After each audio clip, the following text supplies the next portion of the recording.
Hey guys, it's Friday, January 13th, 2023. Today's going to be a Navy SEAL session, and I'm going to start off 20 minutes. I'm going to start off with 7 reps a minute for my first minute, which is what I did my last session, which was on Wednesday. And then I'm going to follow that up with a 6 reps a minute. What I'm trying to do, my established baseline is 5 reps a minute. So I know, usually even on a bad day, I got 100 reps in the bank. I'm trying to establish 7. I just feel more comfortable, so that 1, 5s are easier, and 2, that I can establish 6s as my next baseline. I had a conversation not long ago online with Reverend Terminator, and we talked about raising the floor. A lot of times, and that's an expression from Coach Stan John, a lot of times we approach our training for reaching for the ceiling, reaching for new numbers, reaching for new reps, for new time limits, new PRs, new weight lifted, and all of that's reaching for the ceiling, which isn't bad, but it's better to be used sparingly. What we want to do is raise the floor so that we're always slowly progressing to performing at a little bit of a higher level. So when those PRs come, they're well established, they're not a fluke. It seems like a lot of my previous PRs, both 6 counts and Navy SEALs, were sort of a fluke of a good day, and then I couldn't reach it again for weeks, if not months at a time. Through raising the floor, I'm actually training past my previous PRs of just a few weeks ago, definitely a few months ago. And the PRs come a little more steadily, and they're more reachable. I'm not quite it's not something that I feel that's so out of my touch that it's going to be weeks or months before I can ever reach that again. So I might hold on 6s just a little bit longer before I go back into 5s. I might not. It's all going to be depending on how I feel as I go. Alright. Just want to hit that go button.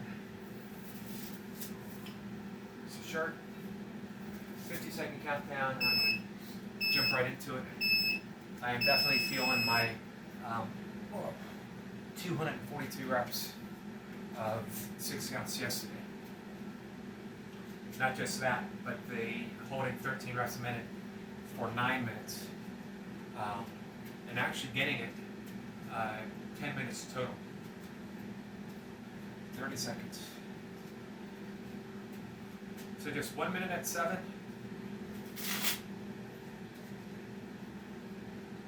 A minute at 6.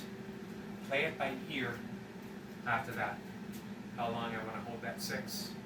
You don't want to take to the point where I'm too tired to hold those 5s. 5 seconds. Here we go.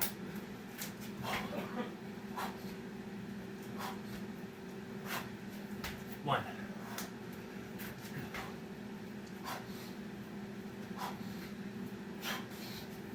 2.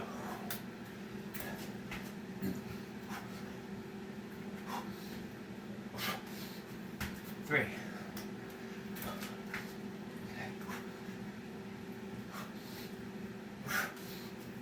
4.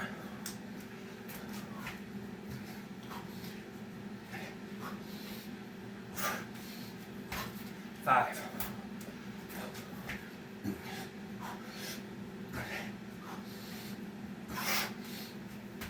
6.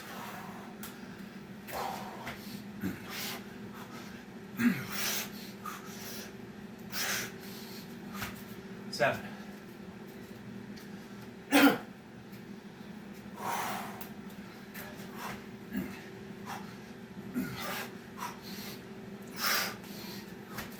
1.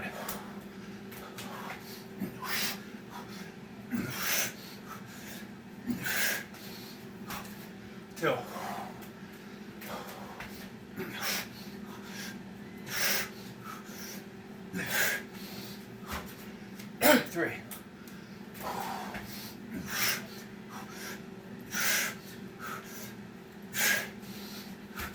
4.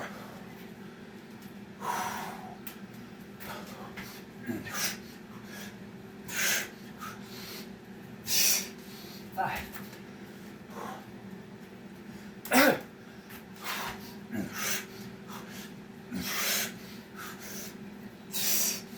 6.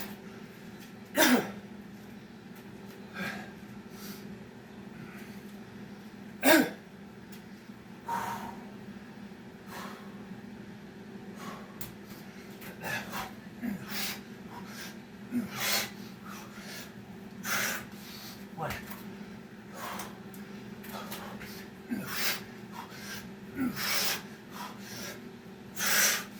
2.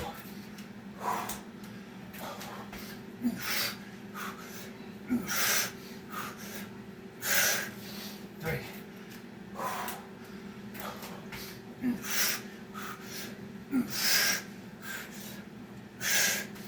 4.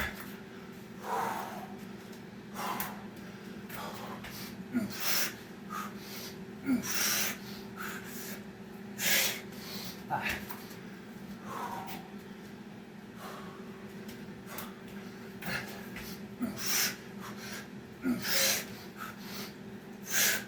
6.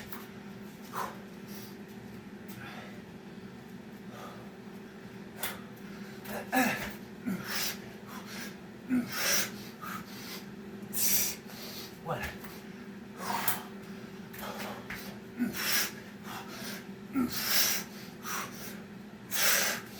2.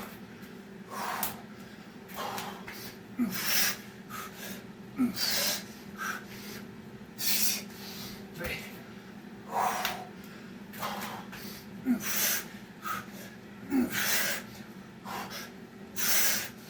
4.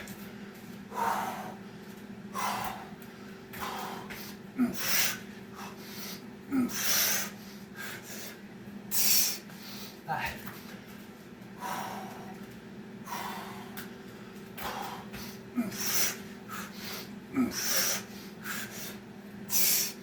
6.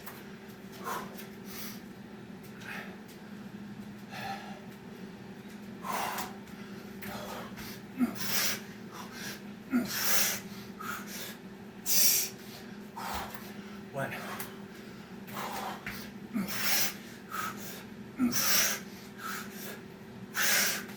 2.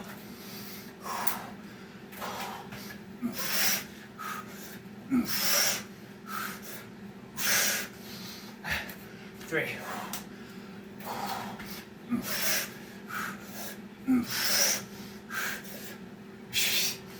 4.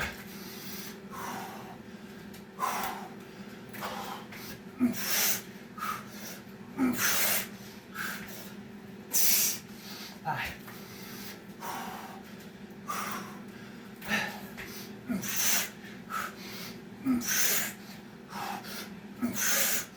6.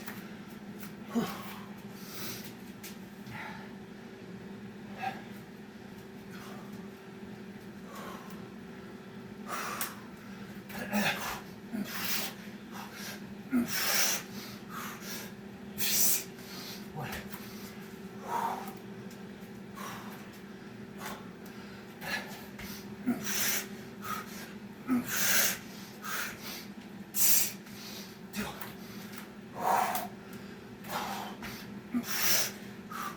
2.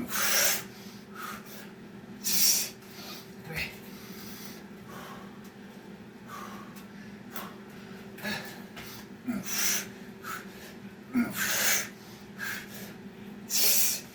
4.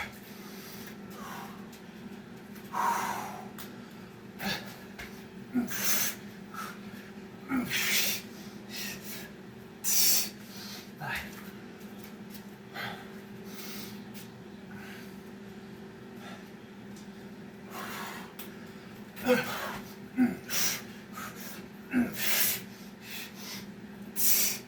1.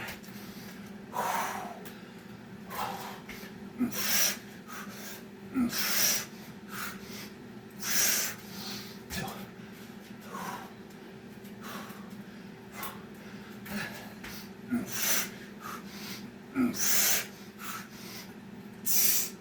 3.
One.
Two.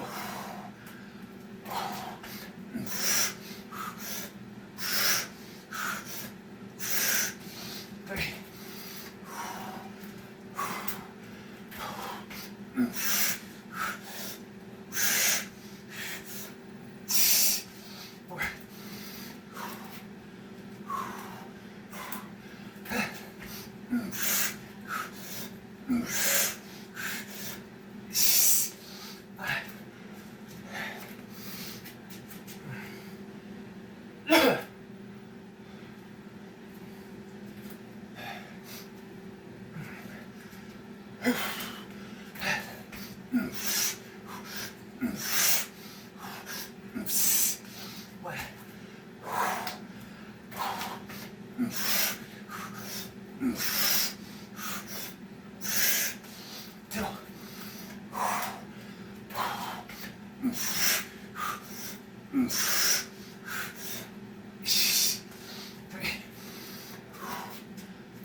Four.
2,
Alright. Tough 7.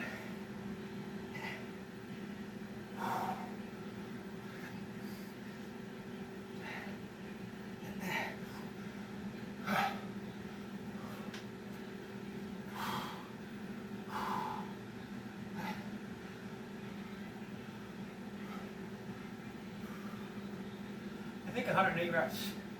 I think.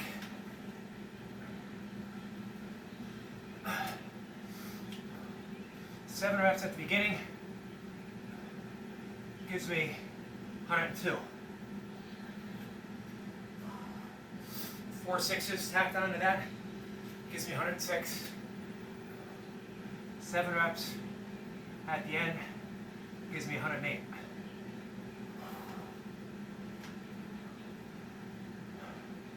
I'm not going to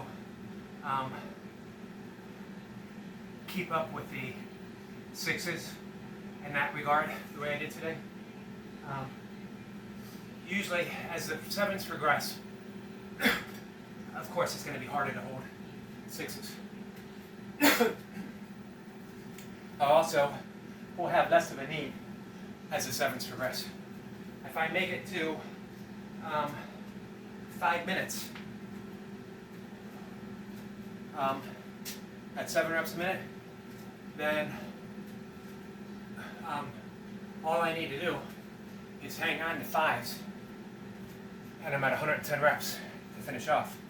My next session will be 2 minutes of 7, and we'll see what will happen with the 6. I'm going to try to be flexible with those.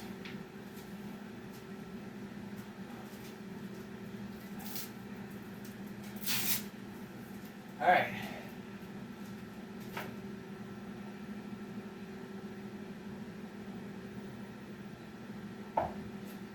Tempted to be done. Just feel my shoulders just a little bit. My left shoulder. That is the troublesome shoulder. That's the one where you'll notice as I get tired, I tend to try to take some weight off of it subconsciously. It's not something that I'm actively doing. I've had some people point it out to me, and it's been an ongoing issue of various degrees, varying degrees. Doesn't cause me trouble, although any imbalance over the course of time will cause some issues. And it is my left shoulder pain is a direct result of that. So I try to reserve how hard I push my Navy SEALs and what I do after, which is why I've been iffy with the dips. I've added them back in, but I don't really push high numbers right now.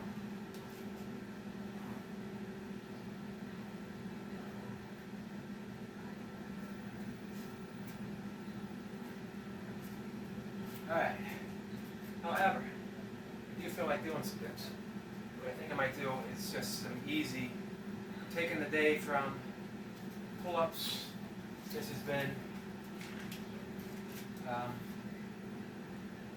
let's see, 1, 2, 3 days on. So I need a day off.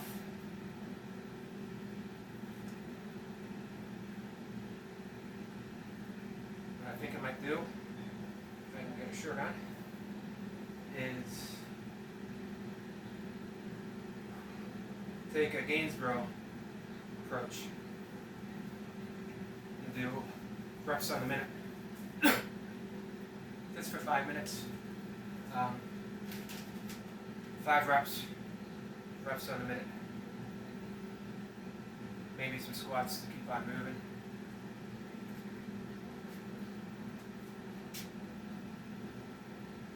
Let's see.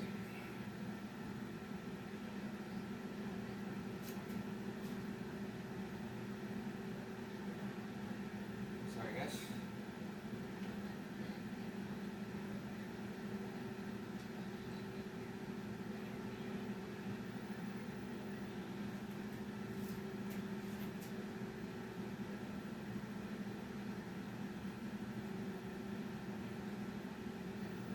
Pour it over.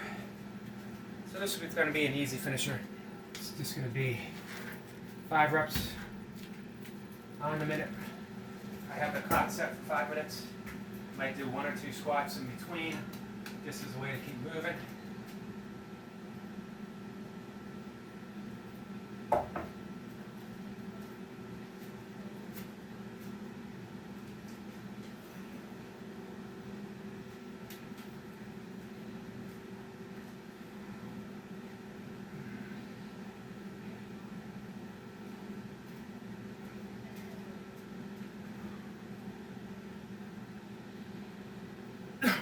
Second countdown.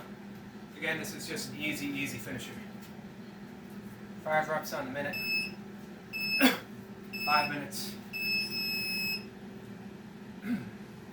And easy squats in between. Probably not even 5 reps. Just something to keep moving.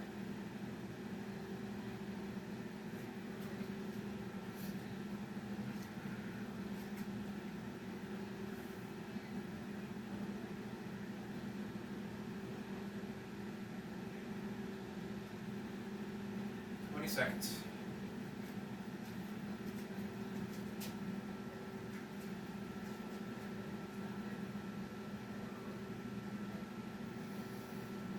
Then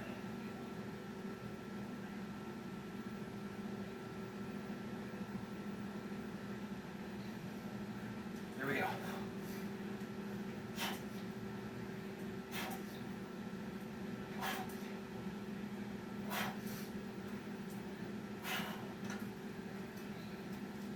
All right, lots of rest. 1, 2, 3, 4, 5, 6, 7, 8, 9,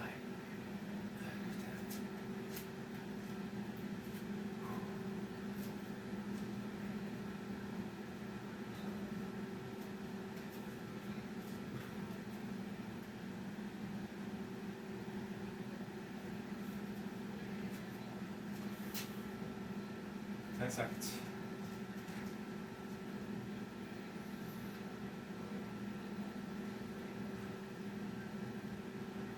Here we go.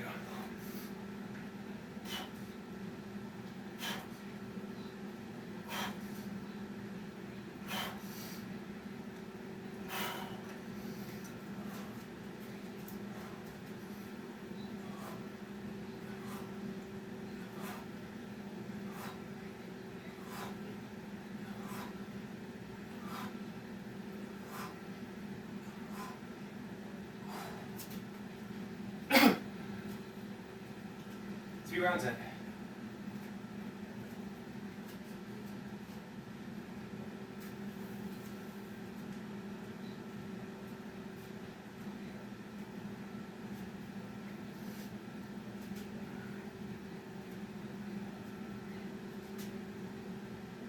Seconds.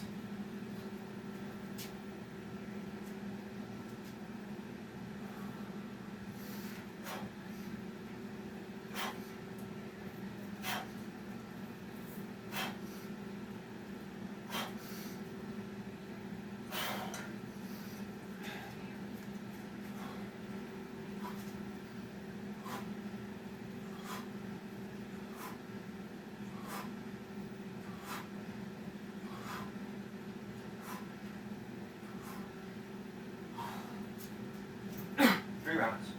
2 to go.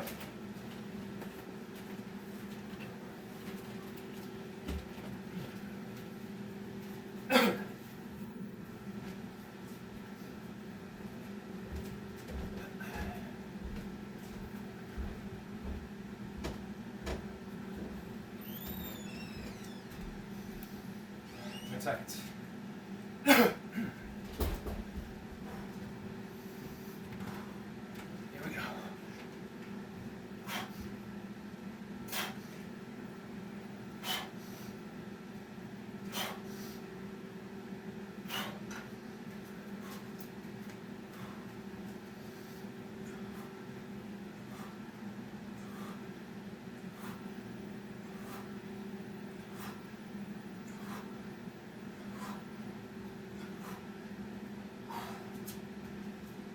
All right, one more round.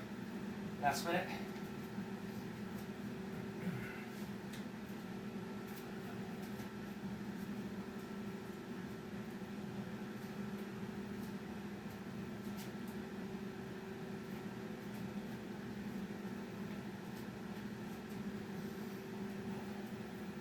About 10 seconds.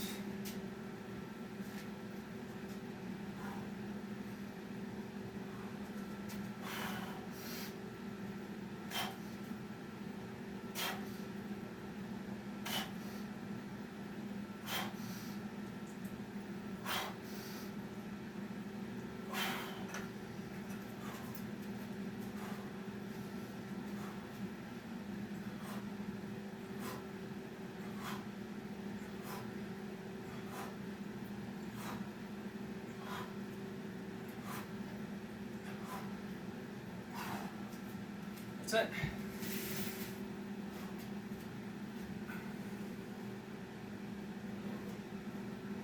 Not bad. I like that approach.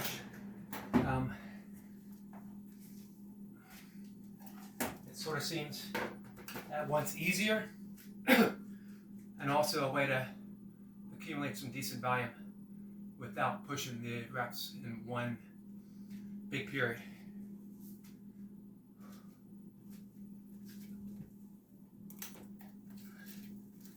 All right, get some stuff out of the way.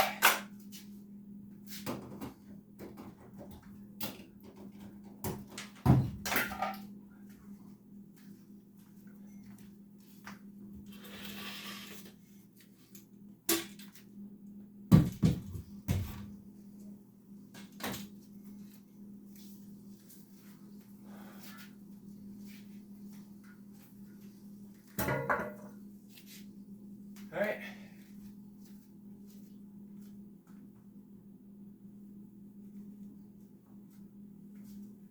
Let's bring that camera over. Figure out if there's anything to talk about. If there isn't, I sort of want to respect that as well. There's never any need to break silence merely for the sake of words. There's power in the recognition of silence. That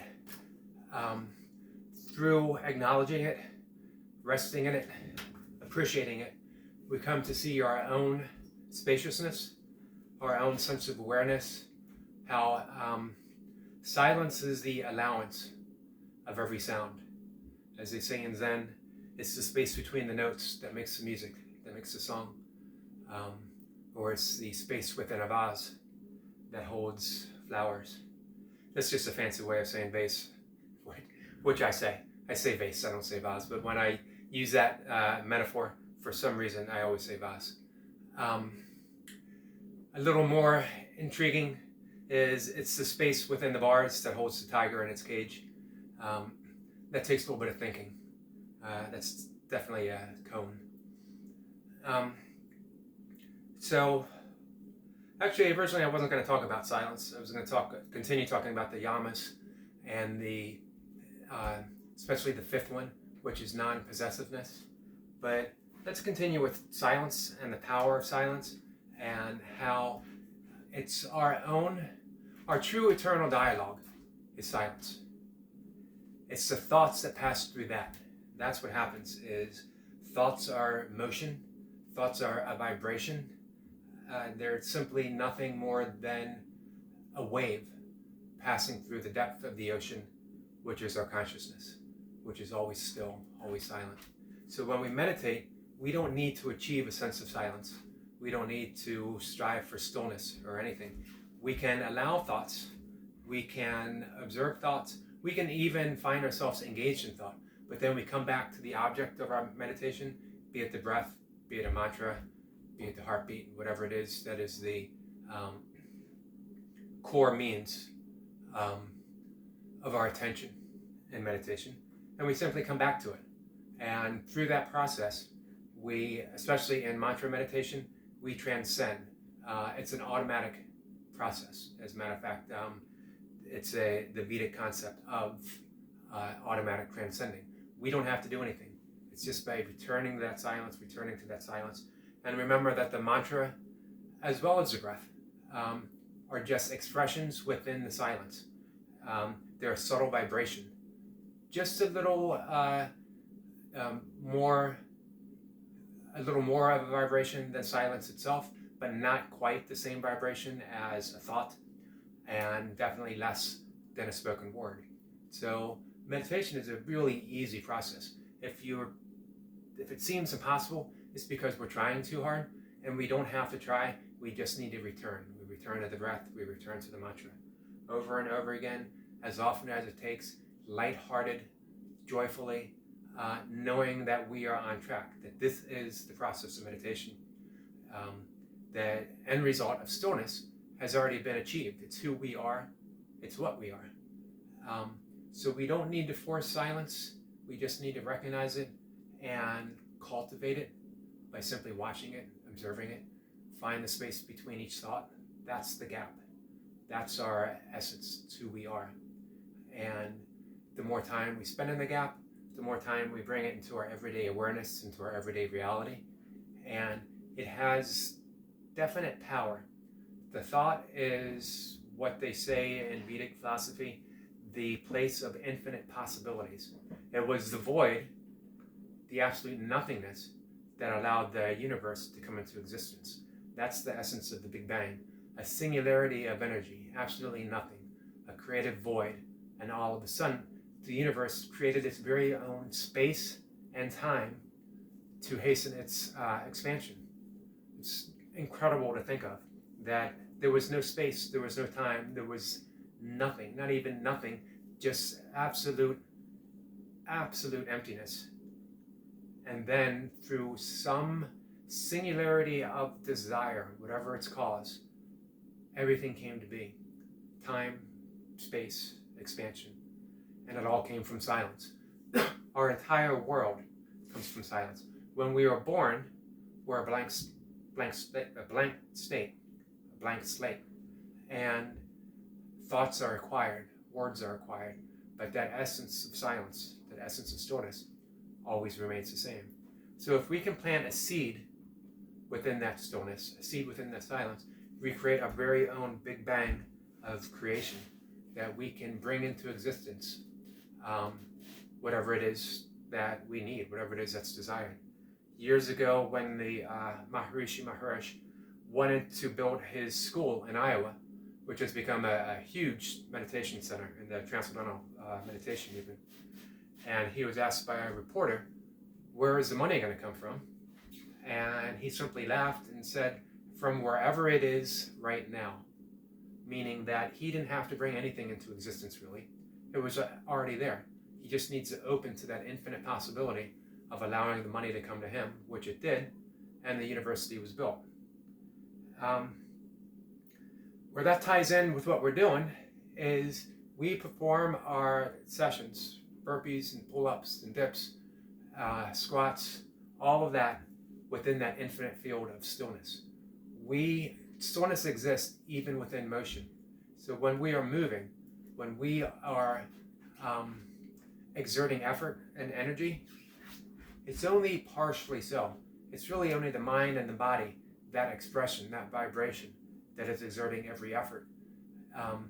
In reality, in essence, it's just a vibration occurring within stillness. And as we rep out, what we notice is somehow, and not all the time maybe, I would say it happens all the time, but we don't recognize it all the time, we fall back into that stillness and the reps just appear, they just come. Those are our best sets. Those are when we sort of shrug our shoulders afterwards and say, where the hell did those reps come from? I certainly wasn't in control. It wasn't me pushing. It wasn't me demanding those reps. Everything just came easily and effortlessly. That's when the magic happens. And that's through silence, the cultivation of stillness. The more we can do that outside the burpee mat, the more apt it is to happen. Again, we carry the silence of meditation, however it is that we approach meditation. We carry that through our daily lives, including burpees. So, all right, guys, I'm done for the day. I got a little bit of running, some walking. I got some yoga later. Thanks for watching. Thanks for the comments. I appreciate both. I appreciate everything. I appreciate the company that you guys give and the community as a whole. So thanks for watching. Take care.